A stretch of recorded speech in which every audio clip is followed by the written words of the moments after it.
শোনো শোনো দিম্মা দিদার গল্প শোনো, শোনো শোনো গল্প শোনো, দিম্মা দিদার গল্প শোনো। আজ তোমাদের দুষ্টু বাঘের গল্প বলবো। এক রাজার রাজবাড়ির সিংহ দরজার পাশে লোহার খাঁচায় একটা মস্ত বড় বাঘ ছিল। লোহার খাঁচাটা বিরাট বড় ছিল, আর বাঘটা ছিল খুব দুষ্টু। তাই জন্য রাজা সেখানে তাকে বন্দি করে রেখেছিল। রাজবাড়ির সামনের রাস্তা দিয়ে যারা যাতায়াত করত বা রাজসভায় যারা আসতো, সবাই সেই বাঘকে দেখত। আর বাঘ কি করত, হাত জোর করে সবাইকে বলতো, একটিবার আমাকে খাঁচার বাইরে করে দাও না ভাই, একবার একটু দরজাটা খুলে দাও। শুনে তারা বলতো, তাই বই কি, দরজাটা খুলে দিয়ে তুমি আমাদের ঘাড় মটকাও। এর মধ্যে একবার রাজার বাড়িতে কোনো অনুষ্ঠানে অনেকে নিমন্ত্রিত ছিল। বড় বড় পণ্ডিত মশাইরা দলে দলে নিমন্ত্রণ খেতে আসছে। তাদের মধ্যে একজন ঠাকুর মশাই ছিলেন। তিনি বড্ড ভালো মানুষ ছিলেন।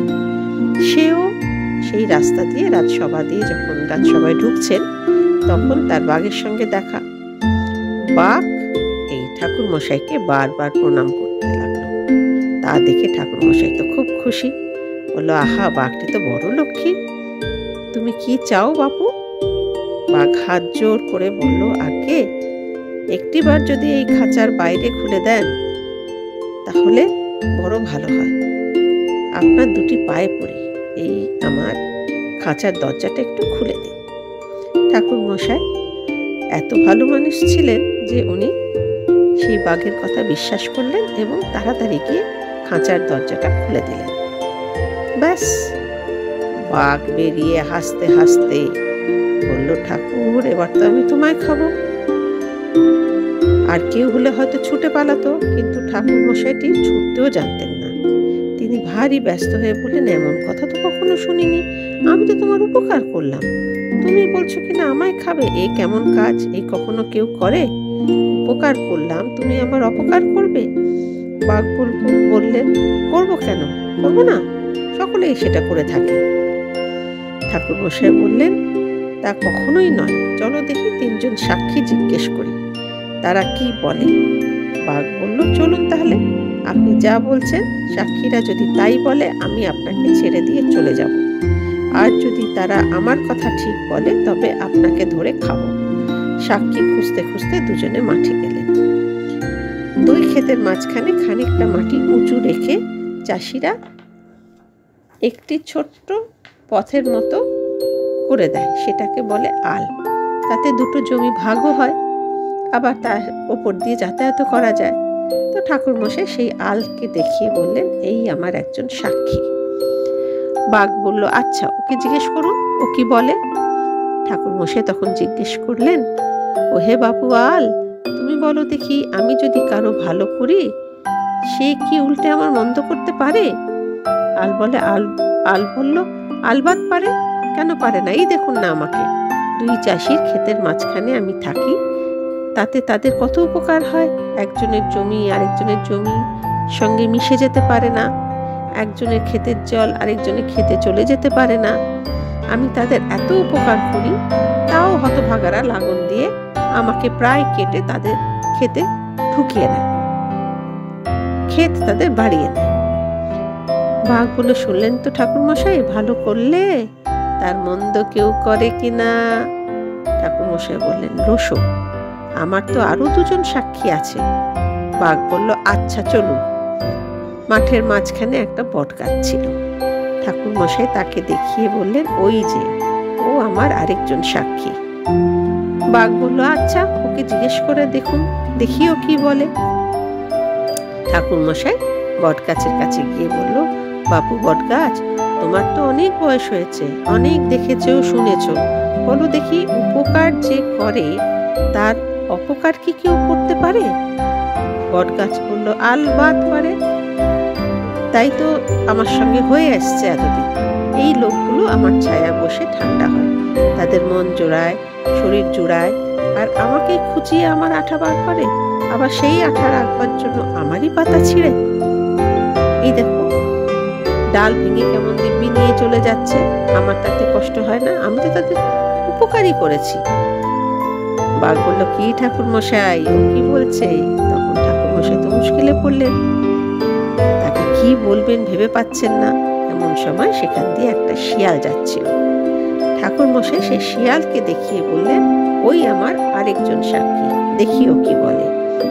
তারপর তিনি শিয়ালকে ডেকে বললেন, শিয়াল পণ্ডিত, একটু দাঁড়াও দেখি, তুমি আমার সাক্ষী। শিয়াল দাঁড়ালো, কিন্তু কাছে আসতে রাজি হলো না। সে দূর থেকে জিজ্ঞেস করলো, কি কি কথা বলো, আমি কি করে আপনার সাক্ষী হলাম?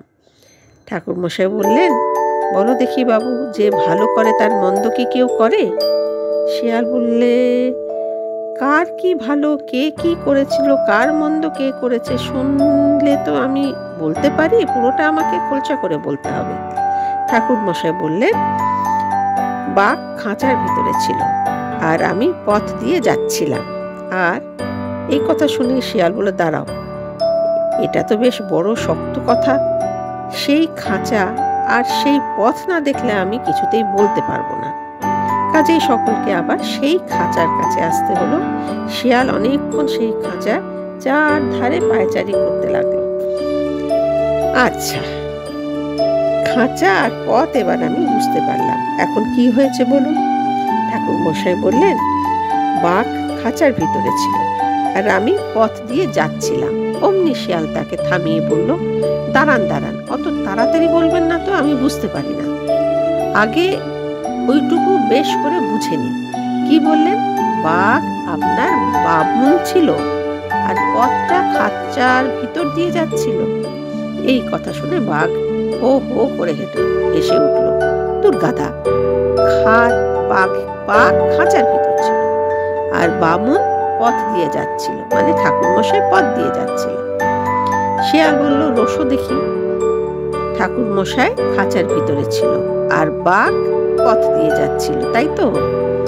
বাঘ বলে, হায় কপাল, আরে বোকা, তা নয়, বাঘ খাঁচার ভিতরে ছিল, আর ঠাকুর মশাই পথ দিয়ে যাচ্ছিল। শিয়াল বলল, এ তো ভারী গোলমেলে কথা দেখছি, এ আমার মাথায় ঢুকছে না, আমি কিছুতেই বুঝতে পারছি না। কি বললে? বাঘ ঠাকুর মশাইয়ের ভিতরে ছিল, আর খাঁচা পথ দিয়ে যাচ্ছিল, তাই তো? বাঘ বলে, তো আচ্ছা বোকার পাল্লায় পড়লাম। আচ্ছা শোনো, এই দেখো, বলে বাঘ খাঁচার ভিতরে ছিল, আর বাবুন মানে ঠাকুর মশাই যাচ্ছিল পথ দিয়ে। শিয়াল মাথা চুলকাতে লাগলো, অত শক্ত কথা না আমি বুঝতে পারছি না বাঘ মামা। বাঘ তখন ভীষণ রেগে গেল। সে শিয়ালকে এক ধমক দিয়ে বলল, ও কথা তোমায় বুঝতে হবে না, দেখো আমি দেখিয়ে দিচ্ছি সবাই কেমন ছিল। এই রাস্তার এখানে দেখো ঠাকুর মশাই দাঁড়িয়ে আছে, ঠিক আছে? এবার আমি এই খাঁচার মধ্যে ঢুকলাম। খাঁচার মধ্যে ঢুকে এই দেখো আমি এইভাবে দাঁড়িয়েছিলাম। বলতে বলতে খাঁচার ভিতর বাঘটা যেই ঢুকলো, অমনি শিয়াল তাড়াতাড়ি খাঁচার দরজা বন্ধ করে হুড়কো টেনে দিল। বাঘ তো বোকা বনে গেল।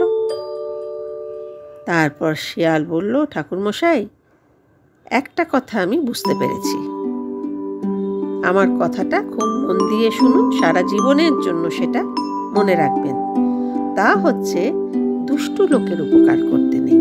লোকের উপকার করবেন না কেন, নিশ্চয়ই উপকার করবেন, কিন্তু দুষ্টুর লোকের উপকার করবেন নাই। কাজে কি হলো? বাঘ মামা হেরে গেল। এখন আপনি শিগগিরই যান, এই রাজবাড়ির আর রাজভোগ আপনাকে খেতে হবে না, আমিও বনে পালাই। বলে দুজনে যে যার জায়গায় চলে গেল। ঠাকুর মশাই, বাবা আমার দরকার নেই রাজভোগের, আমি চললাম, আর জীবনে মুখ হব না।